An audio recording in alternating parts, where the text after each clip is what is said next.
네, 안녕하세요 여러분. 여러분의 공기업 취업 성공을 늘 응원해드리고 있는 개척 컨설팅의 박규현입니다. 오늘은 서류 광탈자들을 위한 자기소개서 작성법 그 첫 번째 시간으로 경력과 경험 기술서 작성법에 대해서 말씀드리도록 하겠습니다. NCS 능력중심 채용 제도가 도입이 되면서 이제 경력과 경험 기술서가 이제 새롭게 도입이 됐죠. 그러다 보니까 많은 학생분들이 이 매번 경력과 경험 기술서를 작성하면서 어떻게 작성을 해야 될지 좀 난감해 하시는 분들이 많으신 것 같아요. 그래서 그런 분들을 위해 경력과 경험 기술서 완벽하게 작성할 수 있는 방법을 말씀드리도록 하겠습니다. 자, 준비되셨죠? 저와 함께 들어가시죠.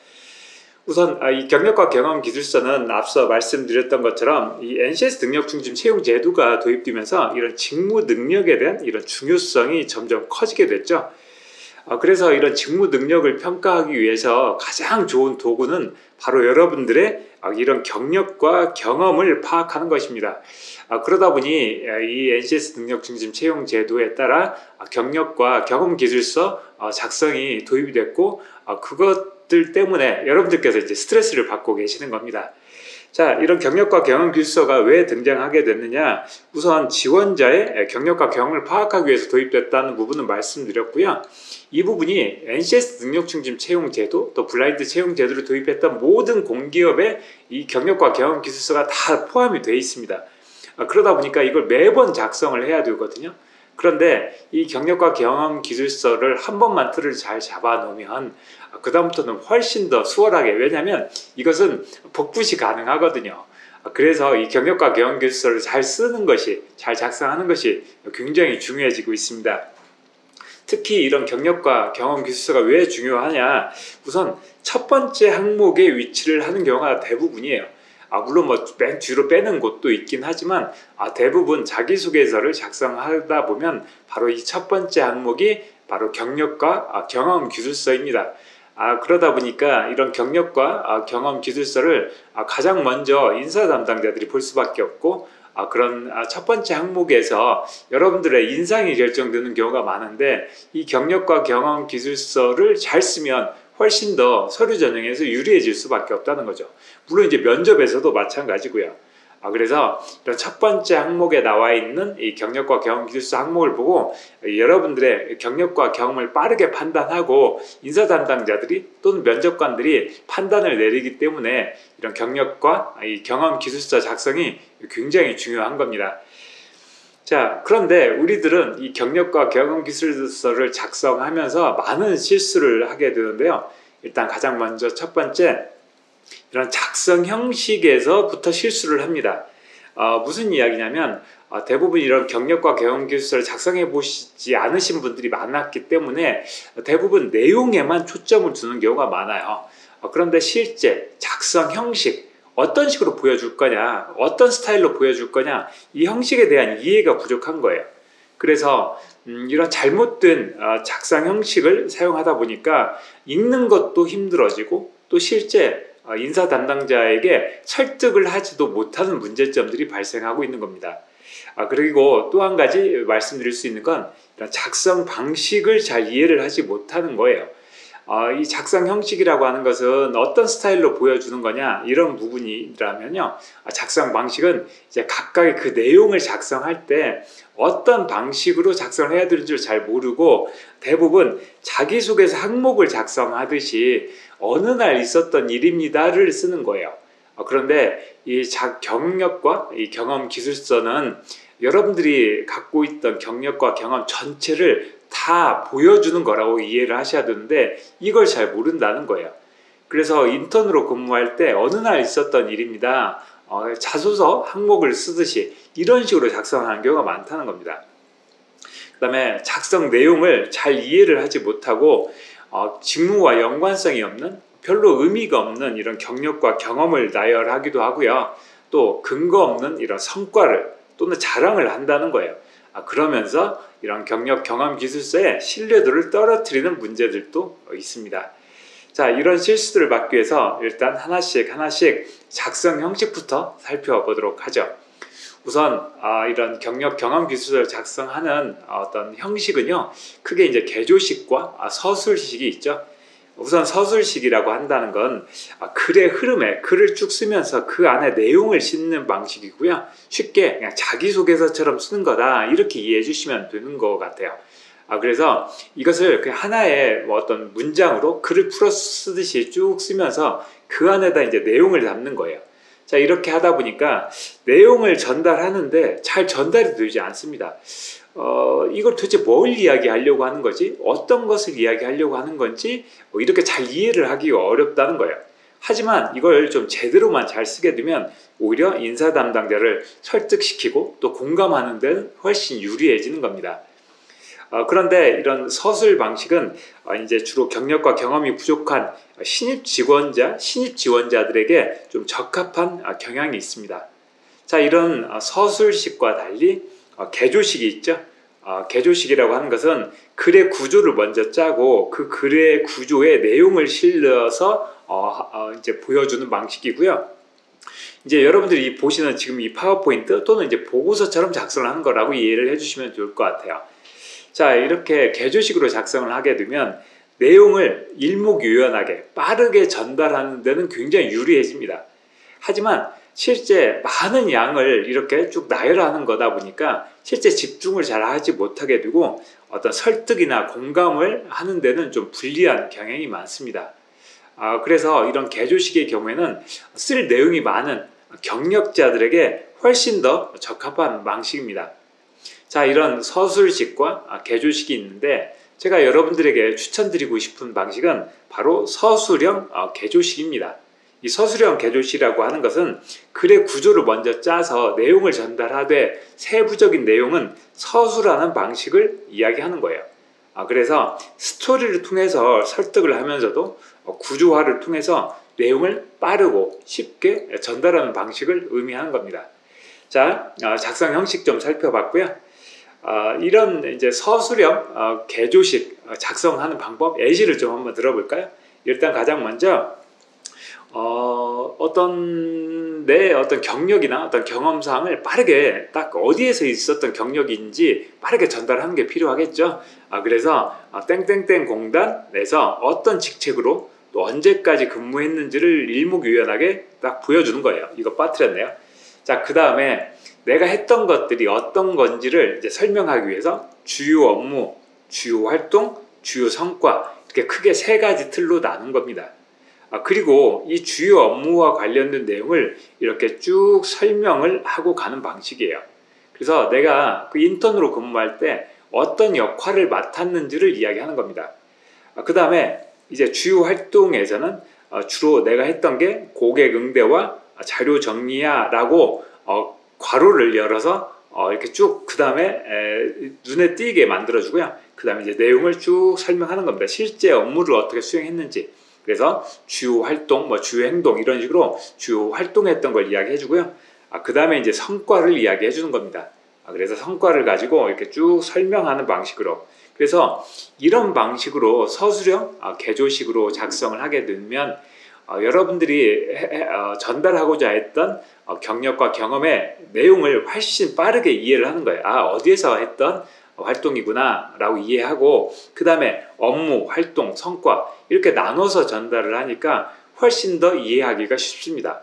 그 다음에 이 내용들을 쭉 읽으면서 이제 편하게 읽히겠죠. 스토리 같이 어떤 풀어서 쓰는 방식이니까 이렇게 쭉 풀어서 쓰는 방식으로 쭉 여러분들이 전달하고자 하는 내용을 이제 설득하고 또 전달하는 겁니다. 그래서 이런 서술 방식의 어떤 설득과 공감에 유리한 이런 장점도 활용하고 또 개조식이 갖고 있는 내용, 팩트를 빠르게 전달하는 것들을 결합시켜서 사용하는 방식으로 이해해 주시면 좋을 것 같아요.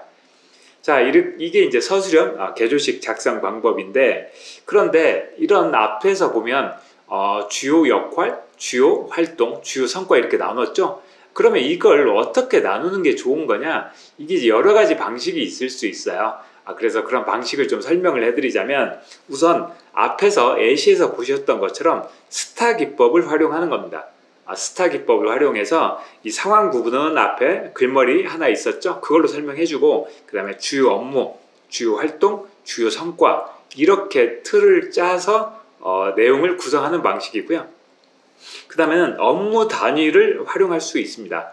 무슨 이야기냐면 여러분들이 인턴으로 근무를 했다라고 가정한다면 인턴으로 근무하면서 했던 역할들이 있겠죠. 업무들이 있겠죠. 그 업무별로 나누는 거예요. 일단 고객 응대와 자료 수집이야 라고 큰 틀로 나눠 놓고 이랬던 활동하고 이런 성과들을 각각 넣어주는 겁니다. 여기에다가 이렇게 이런 방식이 이제 업무 단위로 활용하는 방식이고요. 이것에 이제 좀 파생형이라고 볼 수 있는데 직무기술서를 활용하는 겁니다. 채용 공고에 보면 직무기술서가 있죠. 그래서 직무기술서에 보시면 이런 업무 단위 또는 이런 능력 단위가 있어요. 그래서 이런 능력 단위나 업무 단위를 활용해서 틀을 짜고 거기에 맞춰서 내용을 서술하는 방식으로 작성하면 될 것 같습니다. 그래서 이렇게 작성하는 방식은 각각 여러분들이 좋은 걸로 선택해서 쓰기 편한 걸로 선택해서 작성하시면 될 것 같아요. 자, 그 다음에 이제 경력과 경험 기술서 작성법에 대해서 좀 말씀드리자면 우선 경력과 경험을 선택하는 게 가장 중요하겠죠. 그래서 우선 직무 관련성이 높은 경력과 경험을 선택해야 되는데 그때 몇 개 정도를 선택하느냐가 이제 고민이 될 텐데 한 개에서 한 3개 정도를 이렇게 선택하는 게 가장 적합한 것 같습니다. 이게 좀 각 회사마다 좀 다른데요. 경력을 쓰는 칸을 따로 주고 경험을 쓰는 칸을 따로 주고 이렇게 나눠질 수 있어요. 만약에 이런 경우라면 경력 하나 또는 경험을 한 2개 이런 정도로 이렇게 구성해도 되고요. 아니면 경력 사항이 좀 많으면 경력을 한 2개 또 경험도 한 2개 이런 식으로 구성할 수 있다는 거예요. 그래서 이 하나나 3개라고 하는 것은 이 각각의 입력하는 칸에 따른 거다 이렇게 이해해 주시면 될 것 같고요. 그 다음에 이제 경력과 경험을 입력할 때 여러분들이 이 부분은 좀 확실히 잘 이해를 하고 가셔야 되는데 어떤 건 경력이고 어떤 건 경험이냐 이 부분에 대해서 설왕설래를 해요. 그래서 이제 대부분 인터넷에서 떠도는 이야기는 금전적인 대가를 받고 활동했던 것은 경력이고 그렇지 않은 것은 경험이다 라고 이야기를 하고 있는데 실은 그것이 정확한 표현은 정확한 해석은 아닌 것 같아요. 가장 이제 정확한 해석을 좀 따지자면 첫 번째는 증명서가 있어야 됩니다. 그러니까 경력을 증명해 줄 수 있는 증명서가 필요하다는 거예요. 그런데 이런 증명서를 발급하지 못할 경우에는 사대보험 가입 사실 확인원 이런 것들을 통해서 증명할 수 있어야 돼요. 그 다음에 두 번째는 앞서 말씀드렸던 금전적인 대가 보수를 받고 했던 활동이 있느냐 이게 좀 중요하고요. 그 다음에 세 번째는 직무 연관성입니다. 예를 들면 여러분들께서 편의점에서 아르바이트를 했어요. 아르바이트를 했는데 사장님께서 사대보험도 가입해줬고 또 증명서도 발급해 줄 수 있어요. 또 돈도 받았죠. 그런데 이 분이 만약에 이제 편의점에서 아르바이트 했던 것을 예를 들면 국민건강보험공단 행정직으로 지원해요. 그러면 이제 직무 연관성이 없는 거죠. 그러면 이건 이제 경력사항이 아니라는 겁니다. 하지만 이 지원자가 만약에 코레일 네트워크스 이런 데 지원했다. 그러면 그 회사에서 이를테면 편의점을 운영하는 업무를 담당하고 있어요. 업무를 수행, 사업을 추진하고 있어요. 그러면 이 지원자는 거기에 쓸 때는 이 편의점에서 아르바이트 했던 게 경력이 되는 겁니다. 이게 이제 직무 연관성이에요. 그래서 이런 3가지 정도의 기준을 좀 생각해서 경력과 경험을 판단하시면 되고요. 특히 경력상인지 경험인지 좀 아리송해요. 좀 헷갈려요. 그렇다면 고민하지 마시고 그냥 경험으로 넣으시는 게 좋습니다. 이 부분이 나중에 경력으로 넣었다가 나중에 이게 오히려 더 큰 문제를 만들 수 있어요. 그래서 그런 경우라면 그냥 오히려 마음 편하게 경험사항에 기재하는 것이 좋을 것 같습니다. 그리고 이제 가끔 경력이 전혀 없어서 마음고생 하시는 분들이 좀 계시는데 그렇다 하더라도 경험으로만 입력하셔도 되고요. 또 실제 그 내용이 경력이 빠져 있으니까 난 완전히 안 될 거야 이렇게 걱정하실 필요 없습니다. 대부분의 학생들이 경력이 없는 경우가 많아요. 인턴을 빼고는. 그래서 여러분들께 너무 걱정하지 마시고 경험밖에 없어 라고 한다면 경험으로 기재해 주시면 됩니다.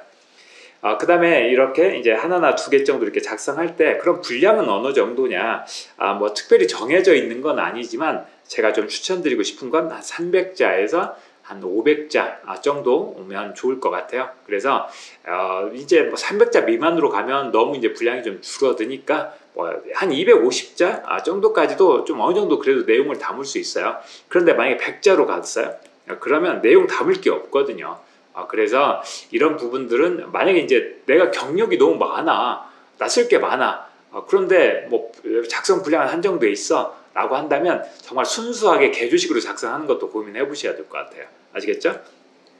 그 다음에 이런 경력 경험 개수는 전체 한 4개, 뭐 분량에 따라서 뭐 분량이 너무 많아 그러면 뭐 더 쓸 수 있겠지만, 대부분의 이제 공기업 지원하실 때는 경력과 경험을 합해서 한 4개 정도가 가장 적당하다, 이렇게 이해해 주시면 좋을 것 같아요. 그래서 이 4개 미만으로 하라는 거지 꼭 4개를 맞추라는 이야기는 아니에요. 그렇게 이해해 주시면 좋을 것 같고요. 그다음에 이제 작성 순서는 뭐 당연히 이렇게 하나의 입력 칸만 주어져 있다면 경력을 먼저 기재하시고 경험은 그 뒤쪽으로 빼시는 게 좋고요. 그 다음에 내가 이제 작성을 할 때, 입력을 할 때 내가 좀 자랑하고 싶고, 내가 이게 좀 기간이 좀 길고 또 직무 연관성이 높고 이런 주요한 경력과 경험을 먼저 작성하고, 그 다음에 조금 영양가 떨어지는 것은 이제 뒤쪽으로 배치하는 방식이 가장 좋고요. 그게 좀 마음에 좀 걸린다면 시간의 순서대로, 그걸 판단을 내리기가 어렵다면 시간 순서대로 하시면 되고요. 이 부분을 이제 시간 순서로 하실 때 시간의 역순으로 입력하는 게 대부분, 입력할 때는 그게 이제 입사지원서에 경력상을 입력할 때는 시간의 역순으로 입력하는 경우가 올바른 방향법인데, 이 경력과 경험 기술서는 굳이 거기에 따르지 않아도 됩니다. 그래서 시간의 역순으로 하셔도 되고, 아니면 시간의 순서대로, 시간 순서대로 이렇게 쭉 작성하셔도, 입력하셔도 좋습니다. 자, 지금까지 여러분들께서 많이 마음고생 하시는 경력과 경험 기술서 작성법에 대해서 말씀드렸고요. 이런 앞서 말씀드렸던 것처럼 경력과 경험 기술서는 한 번만 제대로 작성해 놓으면 두고두고 재활용할 수 있기 때문에 제가 오늘 말씀드렸던 내용들 잘 참고하셔서 여러분들만의 멋진 경력 경험 기술서를 완성하시면 좋을 것 같습니다. 오늘 강의 내용이 마음에 드셨으면 좋아요, 구독, 알림 설정 잊지 마시고요. 제가 이 오픈 카톡방을 하나 운영하고 있어요. 그래서 가끔 이제 유튜브 뭐 댓글로 질문 남겨주시는 분들도 계신데, 뭐 거기에 제가 좀 답을 달아드리는데 좀 속도가 좀 늦습니다. 그래서 이런 오픈 카톡방에 찾아오셔서 이렇게 저한테 질문하시고 또 정보를 교환하시고 그러시는 것도 좋을 것 같아요. 접근 코드는 get잡이고요. 제가 이 유튜브 동영상 설명란에 이 링크는 따로 올려드리도록 하겠습니다. 오늘 긴 내용 끝까지 경청해 주셔서 감사드립니다. 여러분 고생하셨습니다. 감사합니다.